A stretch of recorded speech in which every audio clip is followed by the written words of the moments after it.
sergeant shoves a stranger into a wall. Her duffel hits concrete. Silence. Then he sees the insignia he missed, the one that could end his career. She's his Admiral, and she's here because the base is already breaking. A broken watch. An empty wallet. A dusty road. Every clue is a countdown. And someone out there is listening. The corridor smells like disinfectant and old coffee. Boots drum. Radios hiss. Sarah Mitchell walks without medals. No shine, no name. No rank. She moves like she knows where dust hides. She does. Her hand brushes a corkboard. Tacked notices peel at the edges. Dates a slip. The small things tell the truth. The small things always do. Her driver offered the front gate. She chose the side. The base looks clean from far away. Up close it wobbles. Her fingers find the weight in her pocket. A broken watch. Glass spidered. Second-hand dead at 0430. It belonged to someone who never came home. She carries the cracked face like a map. It points at what people avoid. Footsteps punch the air behind her. A man's voice cuts in. Hey, UID. She doesn't answer. He steps close, heat and impatience in his breathing. The corridor narrows around the two of them. Restricted hall. He doesn't see rank on her collar. He sees a problem. His hand takes her shoulder. He shoves her into the wall. Her duffel slams. The sound travels, gasps, a whisper. Sergeant, don't. Dies fast. She looks at him. Calm. That calm is heavier than his grip. Answer me, he says. Knuckles white, jaw tight. His name tag, Harris. She lifts the broken watch between them. His eyes flinch at his own reflection in the cracked glass. Down the hall, a junior officer rounds the corner. He freezes, sees her face. The salute snaps like a flag in the wind. Admiral. The word drops through Harris like a bolt. His hand falls away. Color drains. She steps from the wall. Straightens her sleeve. Her voice is quiet. Is that how you protect what's yours, Sergeant? The corridor's needles. He swallows hard. I thought. You thought enough to hit before you asked, she says. You'll report to my office at 1800. She turns, walks. Every eye follows the wake she leaves. Outside, the sun hits the tarmac and flares white. Her palm closes around the broken watch. Not yet, she murmurs to no one. Not yet. A corner bulletin flutters once. A thumbtack loosens. A paper peels free. There's a message scrawled underneath the old schedule. 4 letters. Thick marker. Late, the watch in her hand doesn't move. The hallway behind her does. 1800 comes like a held breath. Harris stands outside her door. Boots perfect, hands damp. He has done war with less fear. Enter, she says. The office is temporary. A borrowed desk.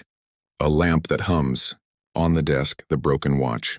Face up, still dead, he salutes. She doesn't return it yet. Sit, he sits on the edge of the chair. He wants to speak. He shouldn't. Why did you shove me? She asks. The words aren't sharp. They're precise. They cut better that way. You looked wrong for the hall, he says. We've had issues, he swallows. I'm here to keep people safe. And you lead with force, she says. Even when the target is unarmed. She studies him. How many follow you because they trust you, Sergeant? Not because they fear you. His mouth opens, then closes. Silence says enough. She slides a folder across. You'll shadow me. Until I decide we're done.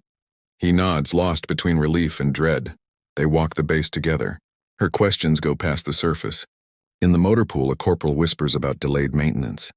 In the mess, a cook counts what never arrives. On the drill field, a private stares at his boots and says nothing. Harris sees the pattern like a bruise spreading under the skin. He also sees his fingerprints on it. Outside the barracks, wind pushes grit along a service road, a dusty road that runs to the fence and away into scrub. It looks like the old training route. It feels like a memory you regret. A small thing catches in the mesh near the gate, a wallet scuffed and thin, jammed where wire meets wind. Harris pulls it free. Opens it empty, no cash. No cards, no photo. Only an imprint where a picture used to be. A rectangle of absence. He turns it in his hands like it might answer. Whose? Sarah asks. He shakes his head. Not mine. He doesn't say it looks like his life, carried, worn, emptied. They tag it. Log it, move on. But the empty wallet stays with him the way a smell does. Night thickens. A siren rakes the sky.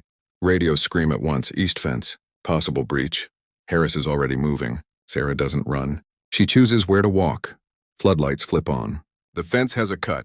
The edges curl clean, not clumsy, purposeful. Figures in the trees. Shadows move wrong. Hands go to triggers. Harris raises a fist.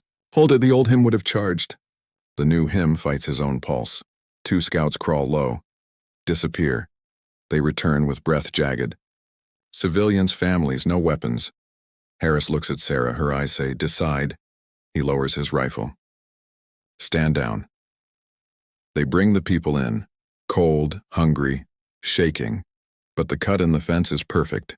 It was made by someone who wasn't hungry. The second hand is small. It lies in her palm like a silver splinter. She pockets it with the broken watch. Harris posts double sentries. The base tightens. Lights mark the perimeter in hard white beads. At 02:30, the first blast hits the tower. Glass rains down. Alarm. Shout. Muzzle flashes stitch the dark. The old Harris lives in his bones. He could ride that fury like a wave. He doesn't. Not yet. Alpha, cover. Short bursts. Bravo, left flank through the drainage. Charlie with me. Orders move. Panic thins. They push along the service lane. The dusty road throws grit into their teeth. It feels like marching into a storm you can't see. Adrenaline sharpens the world. Every shadow has edges. Every sound has a source. Beyond the fence, shapes work in pairs. Not random, trained. They fire to cut, not to scare. Harris breathes past the noise. He remembers her voice in the office. Clarity saves. Noise kills. He times the bursts. He shifts the angles. He makes a moving line from scattered fear. The line holds. Then the second explosion. This one close. The motor pool's roof jumps and slumps. Radios tangle. Fire in the west. Repeat west. Hold the north, Sarah says in his ear. Calm. It steadies him against the urge to run everywhere and help no one. He commits to the line. Behind him, silhouettes tighten around his presence. Not because they're afraid to leave. Because they want to stand where he stands. Gunfire drops off in pieces. The attackers slip back through trees. A retreat, not a rout. This was a probe and a message count, he says. They do, too many holes. Not enough blood. The math smells wrong. Dawn skims the horizon. Smoke curls slow from the motor pool. Sarah steps through the ash and heat without flinching. Trained shooters. Paid, Harris says. She nods once. Hired hands need a buyer. They climb to the roof of a comms building to breathe above the damage. Wind scrubs the stink from their faces. Far beyond the fence, the dusty road becomes a pale scar across scrub. She pulls out the broken watch, then the loose second hand. It fits the gap like a tooth. She doesn't press it back, not yet. She feels the urge and refuses it, like hunger before a long shift. Timing matters for a second quiet holds. A helicopter's low thrum rises into it. Not theirs. A voice rides the blades. Amplified. Tainted with humor that carries old bruises. Mitchell. You always were early. That's why you made enemies. Harris stiffens. He knows that tone from a classroom of red dirt and shouting. He braces, old instincts clawing at the door of his ribs. Sarah sets the dead watch on warm tar. Her mouth is a straight line. Victor, she says. Only that. Victor Caney lands with theatrical calm. Years sculpted the cruelty in his face. His smile holds no joy. Only memory. He doesn't wear a uniform. He wears consequence.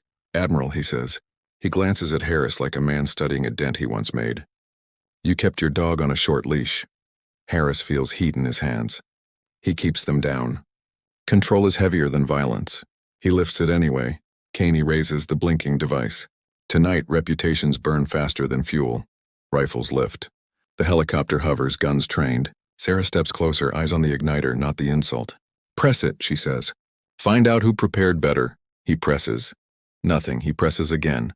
Still nothing. The pilot's voice cracks over rotor roar. Signal jammed. Code's dead?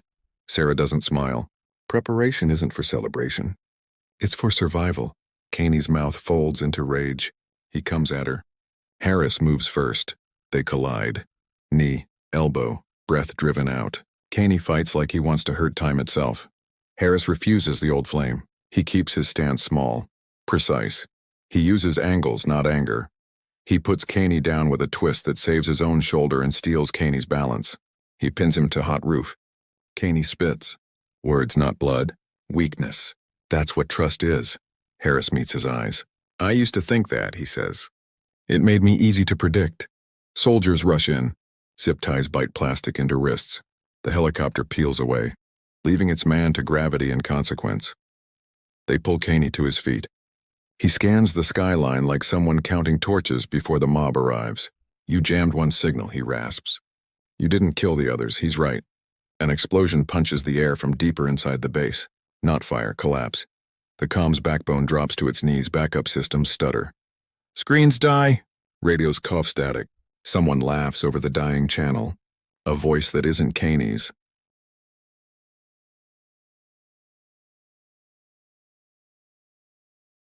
Sarah's expression doesn't change. She looks to Harris. We move now. They clear the stairwell 2 at a time. The empty wallet rides Harris's memory like a passenger that won't speak. In the comms hub, panels hang like broken ribs. Sparks spit. Paper smokes. On a toppled console, someone left a photograph. It's sun-faded. A young lieutenant stands on a dusty road. Beside her, a captain with a sharp jaw. Between them, a young sergeant who looks exactly like Harris would if he smiled. Caney sees the photo as they drag him through. He laughs again. You don't get it. Time doesn't heal. Time collects interest. Sarah picks up the photo. Her thumb finds the sergeant's face. She doesn't look at Harris. Who's the third? He asks anyway. She slips the photo into her pocket with the watch in the second hand. Someone we already lost, she says.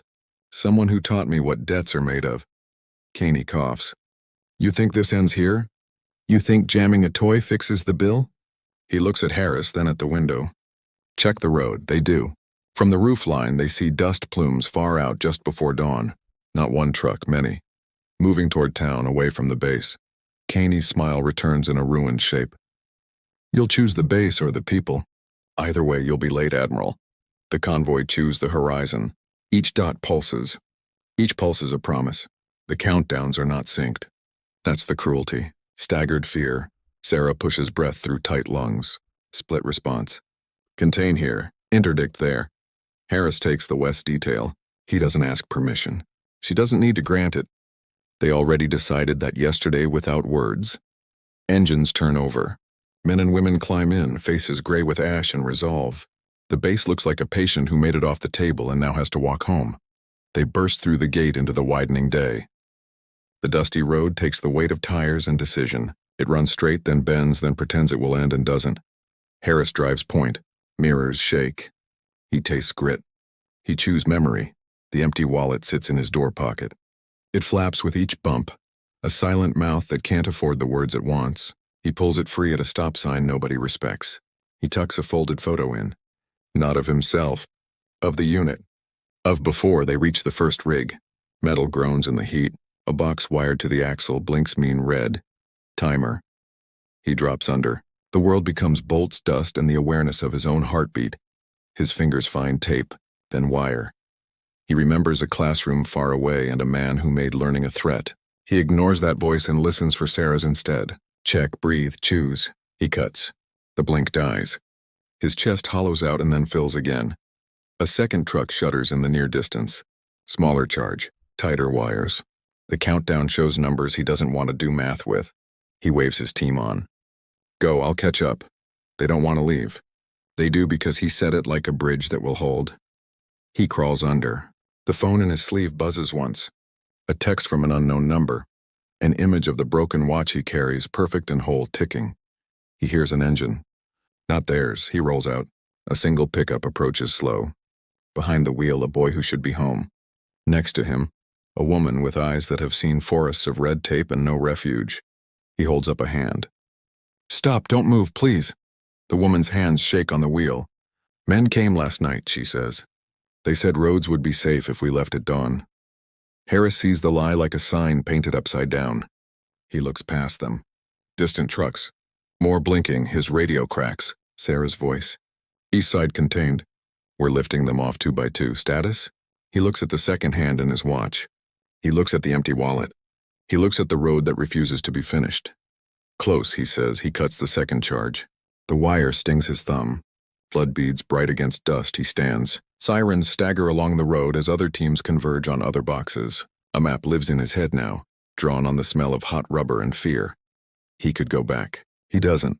He aims for the last truck on the string, the one that pulses slowest, the one that tempts you to call it safe. He slides under. This box is different. It has a microphone taped to it. He hears his own breath bouncing back. Then a voice. Caney, softer now. Maybe recorded hours before? You thought I wanted your bass. I wanted your clock. The digital display winks. The number jumps in a way numbers shouldn't. It drops time. The plate is thin as a lie. It feels everything. He feels everything. The road spreads to either side, flat and empty like a page that can take a lot of ink. Wind pulls at the edges of the world. The countdown eats seconds with small, hateful teeth. Freeze, Sarah says again. Her voice is steady enough to build a house on. He locks his spine. He speaks without moving his jaw. Microphone in the box. They wanted a voice. Copy, she says. You're not alone. She isn't talking about the bomb techs rattling toward him. She's talking about the last 2 weeks. He knows it. It helps anyway. The tech slides beside him. She lays her cheek on pavement to see the underside with the care of a person meeting a stranger. Plates sprung, she whispers. Double fail on the arm. We'll counterweight. They stack tools like a tiny altar to gravity. She nods once. On 3. He holds the breath he's been calling air. Hands move. Weight shifts. The plate forgets him for a fraction of a second. The tech slices a loop. The display blinks and goes black as if sleep finally took it. Harris rolls out. He doesn't stand right away. The sky is large. He lets it be, his radio hisses. Sarah's exhale brushes the channel. Good, next they move down the road. Charges die. One by one, the countdowns admit they were bluffing as much as bombs can bluff. By afternoon, the line is clean.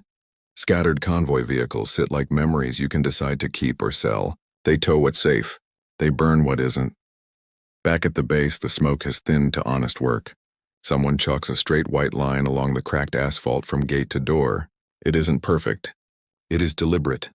Caney sits in restraints in a concrete room that hears everything. He smiles until he doesn't. Smiles are work. He runs out. Sarah sets the broken watch on the table between them.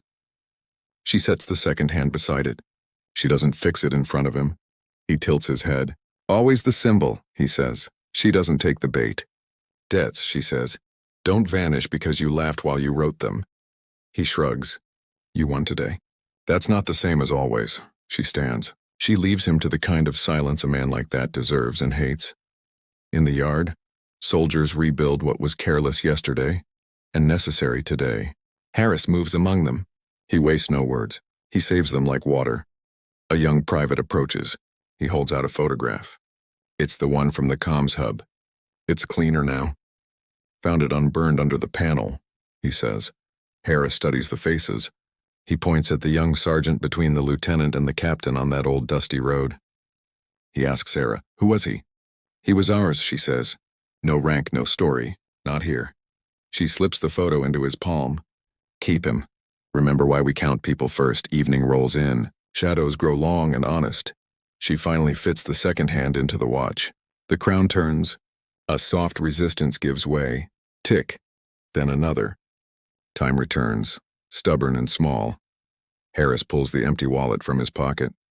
He slides the photo inside. He tucks $1 behind it, not much. Enough to prove emptiness isn't fate. Rain gathers in the west. It walks toward the base over flat land. A curtain made of sound. The first drops dot the dusty road and make a new pattern. They stand under it and let grit become mud. Clean isn't the right word. True as tomorrow, Sarah says. Tomorrow, he echoes. A courier crosses the wet yard. He carries a small box wrapped in brown paper. No return, no mark. Just their location in block letters, which is a kind of dare. Sarah opens it on the steps. Inside, a watch that looks like hers. Glass perfect, hand steady. Too steady. She touches the crystal. It keeps time, but it keeps someone else's time. There's a note in neat letters. You fixed the wrong clock. Harris looks at her. His jaw tightens, then loosens. He's learning faster and slower than he wanted. She slips the true broken watch into her pocket. She closes the box on the replica. The rain makes the steps black and bright at once. Her mouth edges toward a smile that isn't happy. It's something better. Good, she says. Let him send clocks. The fake watch ticks backward. One step against time, then another. The bass loudspeaker cracks like ice. Phase 2, the voice says. Soft, smiling. Not caney. Older.